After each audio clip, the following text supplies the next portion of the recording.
Bonjour tout le monde, aujourd'hui on se retrouve pour un reportage très spécial puisqu'on est tout simplement à la journée presse organisée par PlayStation France autour de Ratchet & Clank, aussi bien le film que le jeu. On est dans un cinéma assez mythique, on peut le dire, parce que c'est un cinéma qui date des années 60-70.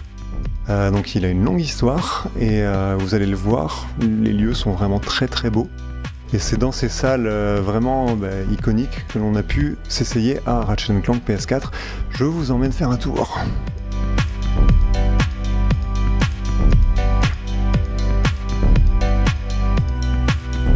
Donc ici on est dans la partie, on va dire, grand salon, où il faut vous imaginer, tout à l'heure il y avait des bornes un peu partout, avec des sièges très confortables. On a choisi de vous filmer ceci après la fin de l'événement.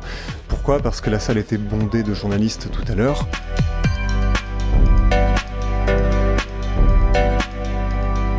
Donc voilà, on vous filme un peu l'envers du décor, si je puis dire. Il faut vous imaginer, effectivement, ici, on avait tout simplement des bornes, des PS4, nos amis du Nez Chaud, ici présents. Il faut aussi s'imaginer que sur tous les murs et piliers, il y avait des superbes artworks comme ça, imprimés sur des cartons. On vous en fera gagner un d'ailleurs très prochainement. On continue le tour.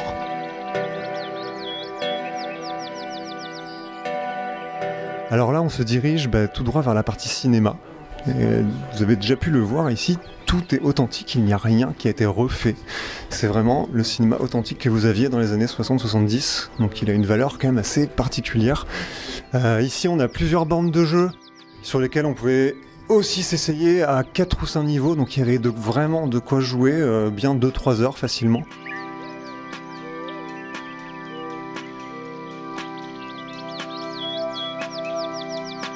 Alors là, je vous emmène directement dans la salle de cinéma, si ça veut bien s'ouvrir.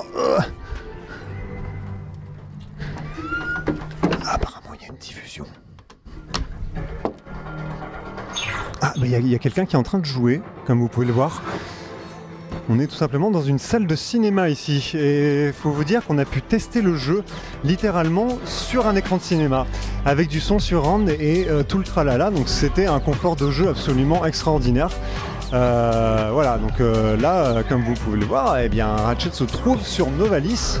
Alors là, il y a notre petit copain Zibuxo de Ratchet Galaxy qui est en train de s'essayer au jeu sur l'écran de cinéma, tout simplement, il se fait plaisir. À ses côtés, notre cosplayer ici décosplayé, n'est-ce pas ?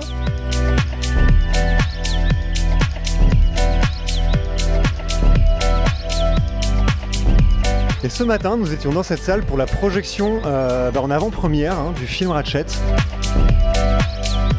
Vous vous imaginez la salle blindée, voilà.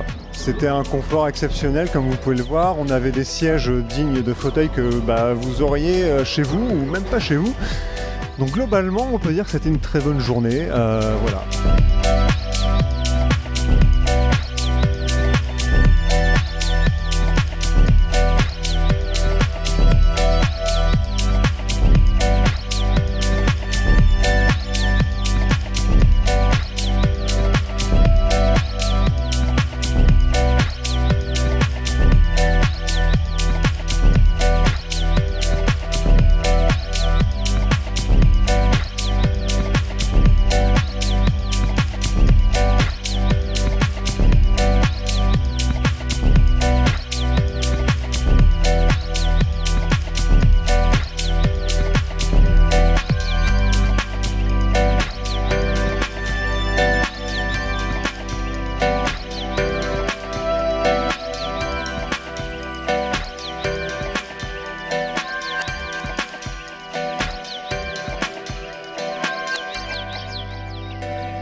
Bah écoute, j'avais gardé quelques souvenirs assez agréables du jeu. J'avais beaucoup aimé Ratchet Clank et c'est vrai que là, retrouver l'univers en plus beau, relifté totalement. Effectivement, ce sont les mêmes univers mais plus grands, plus colorés, toujours aussi beaux. J'ai toujours trouvé que c'était beau. Même le premier, c'était un petit peu plus terne forcément, mais c'était très beau déjà.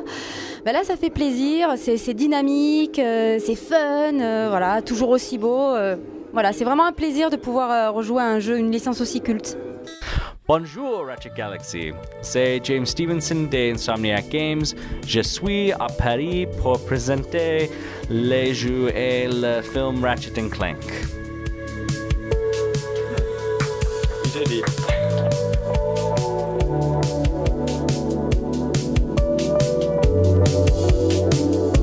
So, hello James, welcome to France. Thank you. How many times have you visited Paris before? Oh man, I think I've lost count of the number of times I've been to Paris now. I think it's at least, I want to say this is at least my 5th time, maybe 6th time in Paris. So I love coming here, and this is the end of our European tour, so I get to stay here for a few extra days and just kind of hang out in the city, which will be very nice.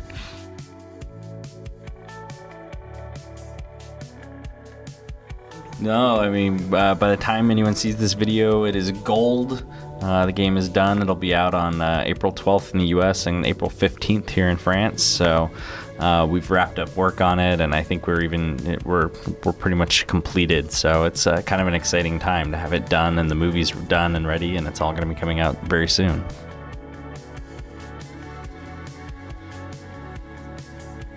It was mostly polish and optimization. We didn't necessarily, it wasn't like we added levels or anything like that. One good example of something that came out of that time was the D-pad quick select. So instead of having to necessarily use the weapon wheel and pause the game, you now can map several weapons to the D-pad so that you can quickly switch without having to pause, which is great for really good players or if you're speed running. So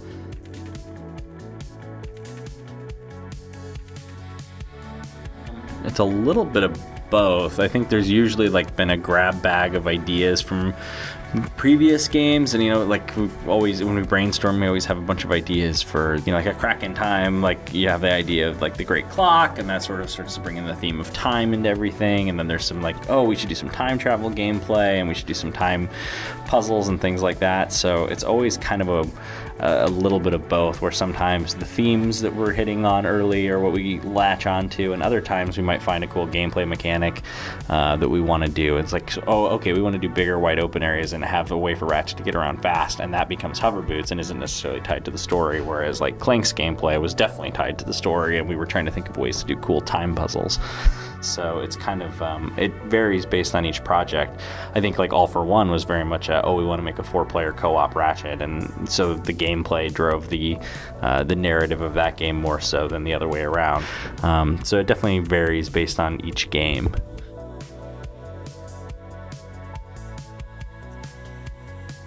I think it'll be interesting because there's definitely a Crack in Time sort of has that build up. It was sort of the conclusion of that future trilogy, so there kind of been a lot of build up already, whereas this is a return to sort of the origin story and Chairman Drek. It should feel interesting and epic for fans because it definitely feels different than the original story, and it will have some twists and surprises. But I don't know if you can compare it to a Crack in Time totally, just because that was sort of like the finale of a trilogy, if you want to call it that, with Quest for Booty as sort of a small middle part of the trilogy, and so there was a lot more build up into a Crack in Time, perhaps.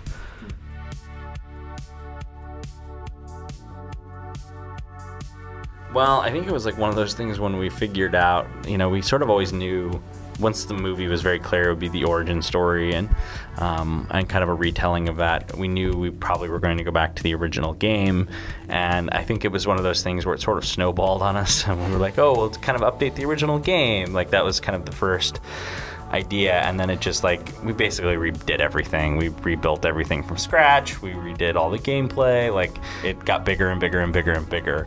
You know, I think working with the movie is kind of the tricky part because like the movie was being developed at the same time as the game. That's really that makes it even more tricky because things start to shift. We have to adjust and move back together. So that maybe was the interesting part for us because we've never had to rely, I think, on an outside group as much as we have.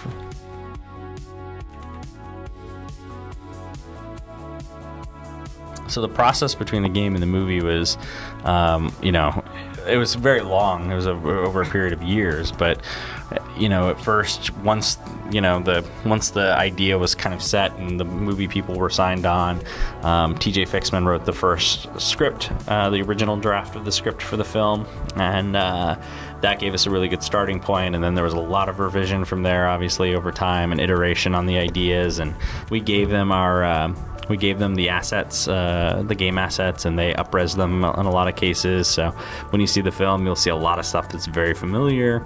And then it was just kind of, a back and forth process of giving various, pieces to each other, and our animators, helping them and trying to get them up to speed on, exactly how Ratchet should move and how his ears and things like that, and, how Clank moves and all those little things to make sure it was authentic as possible and the art was authentic as possible and the story stayed, in the realm, and the jokes were in the realm of Ratchet and Clank, and just all of that was very important. And so we were very involved on a daily basis, trying to help Rainmaker and Blockade, stay true to the franchise. And they wanted to. That was the thing. It wasn't like we had to force them or anything. This is something they wanted. They wanted to work on this, and they wanted it to be something that, that fans would really appreciate as something that felt like it should have been part of the universe.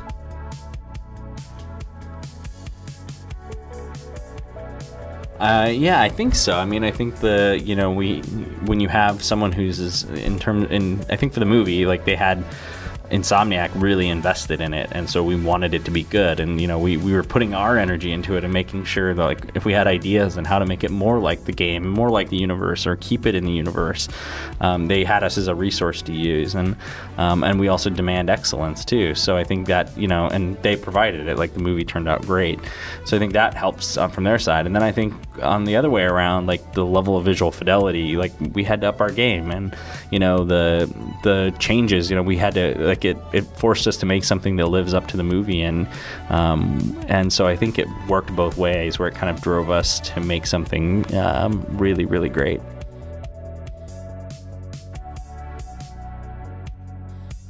No, I think it's one of those things where we'll have to see what happens. I mean, obviously, this is a really big opportunity for Ratchet and Clank to reach a whole new audience with the film, and to maybe people who haven't played Ratchet and Clank in a while, this is a great time to play it, because you don't have to know all the story. It's obviously the most modern Ratchet game we've made, and it's very, very, very polished, and so it's a really nice experience. And we love Ratchet and Clank, and we have a very soft spot in our heart for them. And I'm sure you haven't seen their last adventure, but obviously the better this all does, the more opportunities Ratchet and Clank will have in the future. So it's really important for fans to get out there and pick up the game and go see the movie and take their family and friends to see the movie, because like I said, the more this does, the better it does, the more opportunity and more paths that we just have more flexibility in choosing what to do in the future if this does well. So get the word out, guys.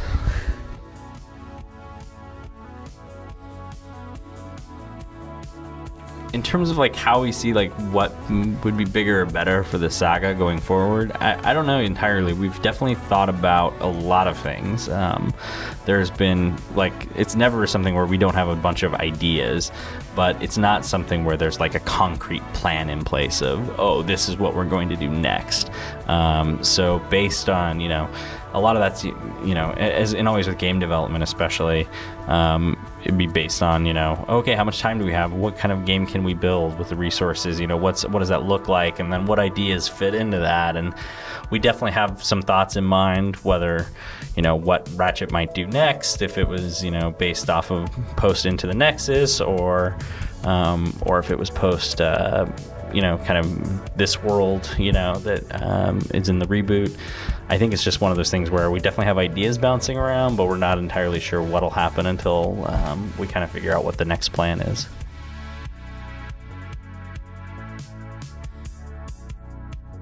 Nothing in there now, but that's something we've heard people want. I don't know if it'd be something we would add or not, but I'm listening.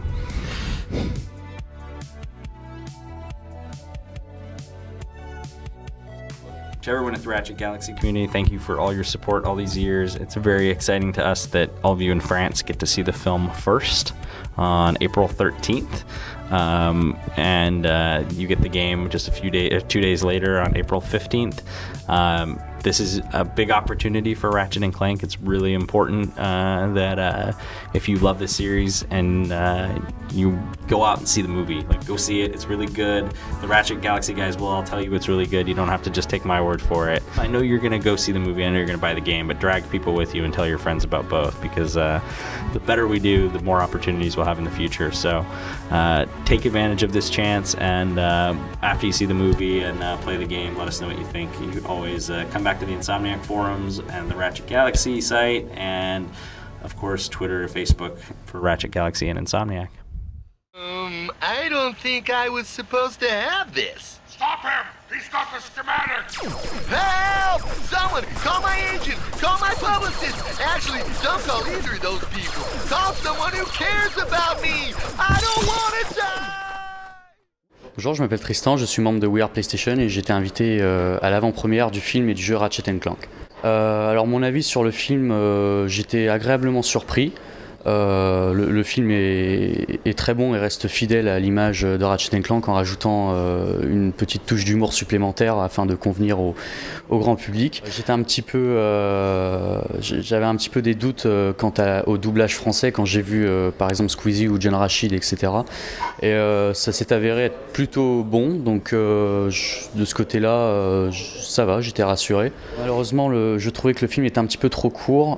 Il n'a pas exploité je veux dire à 100% ce que le jeu a à offrir. Quant au jeu, il est vraiment magnifique, il reste fidèle à l'image de la saga et il prend tous les points positifs du premier épisode et tous les points positifs de tous les épisodes suivants. Le jeu est juste sublime et il est vraiment magnifique. Les niveaux sont exactement pareils que les premiers, mais avec des graphismes époustouflants. C'est vraiment, vraiment excellent. Il tend à être un petit peu plus dur que les épisodes originaux, ce qui est plutôt une bonne chose. Ah oui, on a eu la chance de pouvoir jouer au jeu sur un écran de cinéma, donc avec un système audio de cinéma. Donc c'était vraiment quelque chose. C'est vraiment quelque chose à vivre en tant que joueur.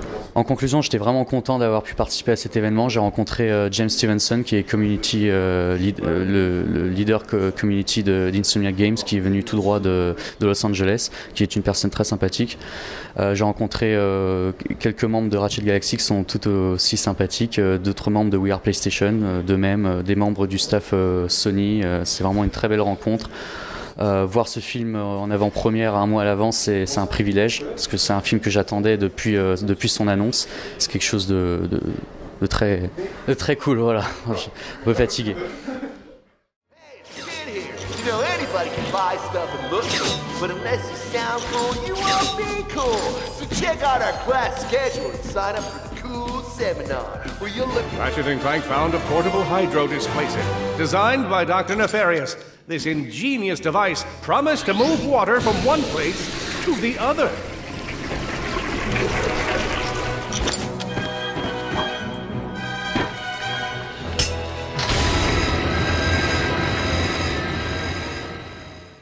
Bonjour Jérôme.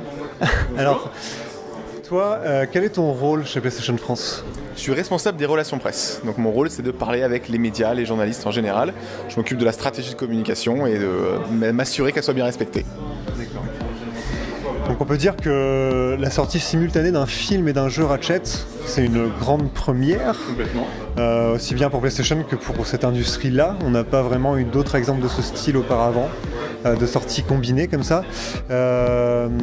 Comment, chez PlayStation France, vous gérez cette connexion entre deux médiums qui ont chacun leurs propres règles, que ce soit en termes de marketing, de création, comment est-ce que vous abordez cette sortie simultanée d'un point de vue communication ? En fait, c'est une situation qui est très win-win, comme on dit, c'est gagnant-gagnant, puisqu'on va nous profiter de toutes les actions qui vont être menées par TF1 Vidéo, qui sort le film, et eux, ils vont avoir l'avantage aussi d'être soutenus d'un point de vue marketing communication par toutes les actions qu'on fait nous pour pousser le jeu. Le meilleur exemple, c'est l'événement qu'on a fait aujourd'hui, où on a convié donc des médias qui étaient d'horizons très différents. Il y avait de la presse jeux vidéo, il y a de la presse très mainstream, il y avait de la presse cinéma, il y avait des fans, des blogueurs et un peu tout le monde. On a commencé ce matin par voir le film, puis cet après-midi on joue au jeu, donc tout le monde y gagne. C'est plutôt une bonne situation. On a appris tout récemment en fait que Uncharted 4 était repoussé au mois de mai, ce qui selon nous va laisser davantage un peu d'espace d'air à Ratchet & Clank, parce qu'il y a beaucoup de gens qui disaient justement que l'un allait sûrement empiéter, on va dire qu'Uncharted 4 aurait sûrement empiété sur Ratchet, parce que dû à la popularité de la licence. C'est un choix qui a été relativement salué d'ailleurs, j'ai remarqué sur les réseaux sociaux, etc. Et est-ce que selon vous, ce report-là, justement, il est lié au fait qu'on avait 2 exclus PlayStation importantes à 2 semaines seulement d'écart, ou alors apparemment ce serait vraiment un problème de stock, de pouvoir répondre à la demande? Je pense pas que c'est un lien direct, en tout cas. Je pense que c'est des choses qui pèsent dans la balance. Évidemment, c'est vrai que sortir 2 très très grosses licences PlayStation à 15 jours d'intervalle, c'était pas l'idéal. À la base, Uncharted devait sortir mi-mars, donc ça laissait bien les 2 jeux souffler avec un mois d'écart. Dans la vraie raison du report d'Uncharted, c'est vraiment parce qu'il y a une demande qui est énorme sur le jeu. On se rendait compte que les moyens de production suivaient pas pour que tout le monde ait le jeu le premier jour en Day One. Donc on a décalé de 13 jours exactement pour la France pour ça. Donc évidemment, c'est génial pour Ratchet. On aura plus de temps pour jouer au jeu, mais c'est pas la raison première.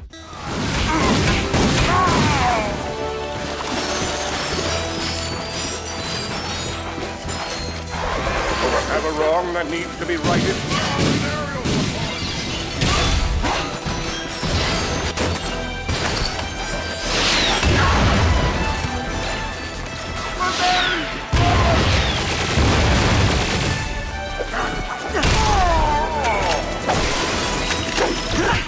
I got him!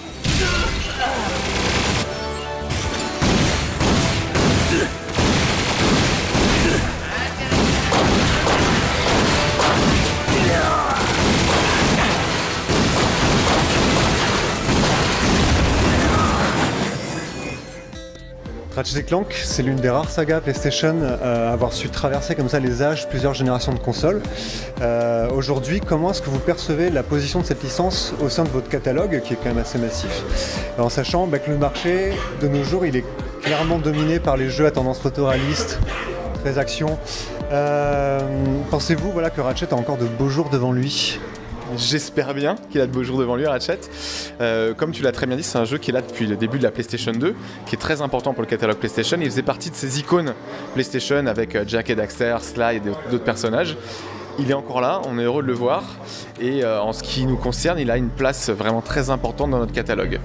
Parce qu'il représente le passé, mais aussi le présent. Donc, quand tu vois à quoi ressemble le Ratchet & Clank qu'on a sous les yeux, tu te dis que c'est vraiment un jeu de nouvelle génération. Ouais. Donc on espère vraiment que c'est pas fini, ça c'est certain. Comme vous le savez, de toute façon, nous chez Ratchet Galaxy, on est de très grands fans de ce genre d'univers cartoon stylisé.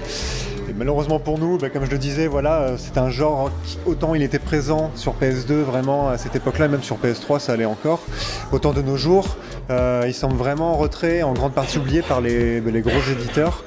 Et justement, PlayStation, c'est l'un des rares gros éditeurs encore à pousser ce genre de licence, quoi. Et des projets vraiment ambitieux, quoi. Des mondes 3D comme ça, très développés. On a d'ailleurs pu constater, vous avez pu constater que beaucoup de fans attendaient le retour de certaines mascottes, Crash, Spyro, bref. En considérant un peu tout cela, est-ce que l'on peut espérer voir d'autres projets dans ce style un peu cartoon stylisé chez PlayStation à l'avenir ? Ce qui est certain, c'est qu'on on peut espérer, ça y a pas de problème. Moi j'aimerais bien, j'aime beaucoup ce genre d'univers. Et c'est vrai qu'on essaye toujours de proposer ces jeux très colorés d'action-aventure en 3D. Au lancement de la PS4, il y avait un jeu qui s'appelait Knack, qui a peut-être pas eu le succès critique escompté, mais qui était un jeu qui proposait quelque chose de très intéressant si on jouait à deux. Donc là on a Ratchet qui arrive. En ce qui concerne les autres licences que tu as citées, malheureusement il n'y a rien de prévu, rien dont je sois au courant. Jack et Daxter je pense pas, Spyro et plus largement Crash Bandicoot c'est chez Activision, donc c'est pas à moi qu'on posait la question, mais je crois pas qu'ils aient quoi que ce soit de prévu en tout cas. Donc espérons que ce Ratchet fonctionne très bien et que les gens l'apprécient, et ça pourrait un peu ouvrir les yeux de tout le monde et dire attendez, il y a encore de la place pour ce type de jeu d'action-aventure plateforme très coloré. On sait qu'il y a un film Sly qui est aussi en développement chez PlayStation. Et on a pu voir justement au début du film Ratchet & Clank un logo PlayStation Originals. Et ça, c'est vraiment le début de quelque chose de nouveau pour PlayStation. Est-ce que tu peux nous en dire un petit peu plus là-dessus Malheureusement, j'ai pas grand chose de plus à dire que ce qu'on a pu voir. On sait tous aussi qu'il y a un film Uncharted qui est, qui est prévu quelque part. The Last of Us, on sait que Neil Druckmann, le créateur du jeu, a travaillé sur le script d'un film, The Last of Us. Donc pourquoi pas, c'est la tendance actuelle, le plurimédia. Il y a un film World of Warcraft qui va sortir, un film Assassin's Creed, pourquoi pas un film tiré des licences PlayStation. Moi, ça me ferait plaisir en tout cas. Merci à toi. Pour finir, est-ce que tu aurais quelques petits mots pour la communauté Ratchet Galaxy ? Complètement, je l'ai déjà dit avant et je le répéterai à chaque occasion. Merci beaucoup à vous de faire ce site. Merci beaucoup à tous les gens qui vont dessus régulièrement. Vous faites un travail extraordinaire. Même nous, on apprend plein de choses en venant vous lire et on vient vous lire régulièrement. Les gens qui postent chez vous sont à chaque fois de très très bon esprit, des gens super. Donc bravo et merci encore. Merci beaucoup à toi, merci de nous avoir invités, nous avoir pu faire profiter de cette journée, et on espère vraiment qu'on pourra continuer cette aventure-là avec PlayStation France et Ratchet & Clank. Évidemment. Merci. Merci à toi. Retenant son souffle, notre lombax intrépide plonge dans les profondeurs de la profonditude.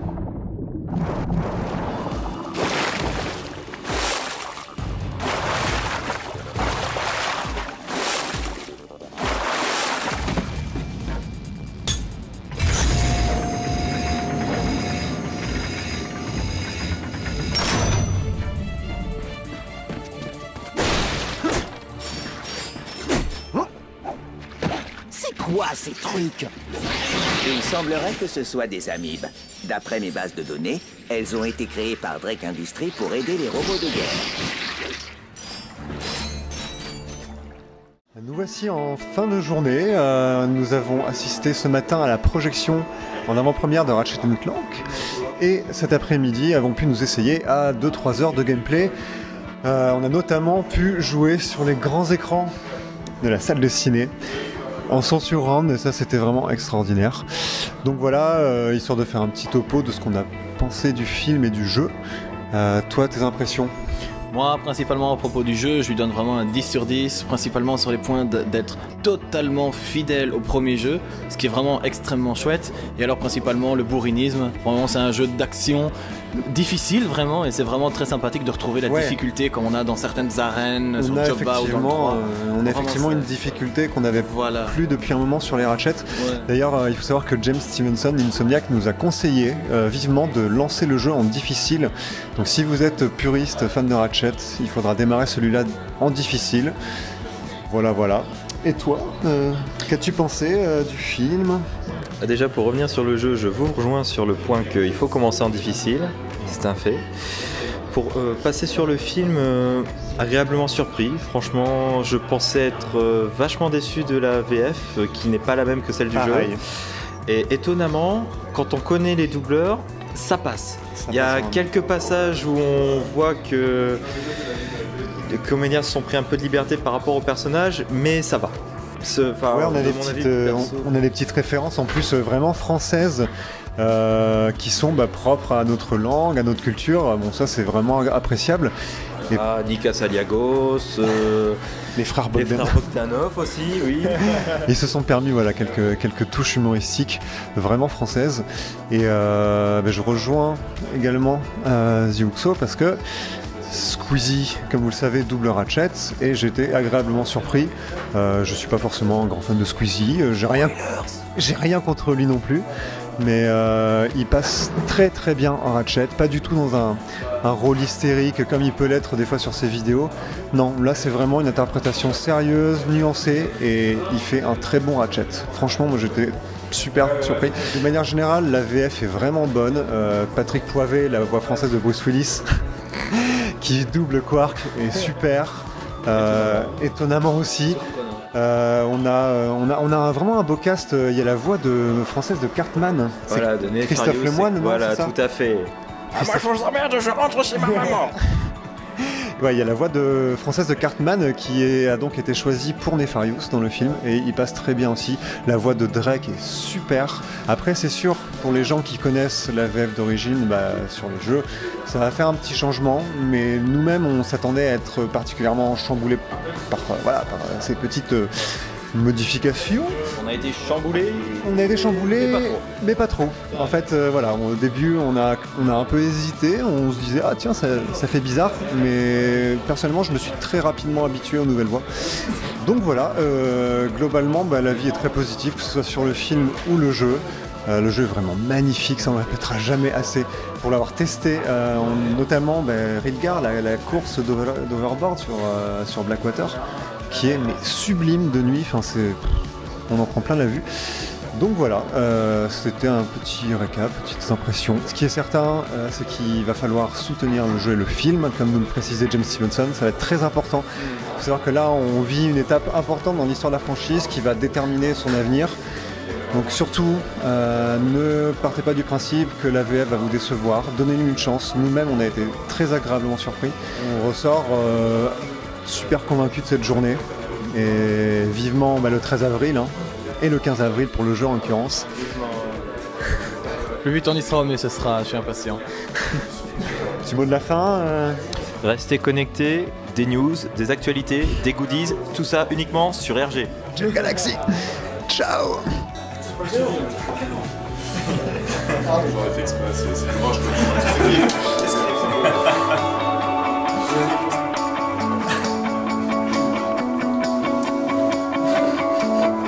c'est bon.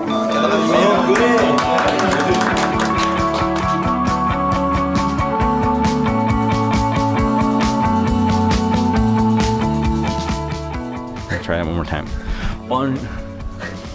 Damn you! You're the one who's killing me right now because it's me just puts her laptop down and turns. This is too much fun. Oh, you Americans. Not pronouncing anything correctly.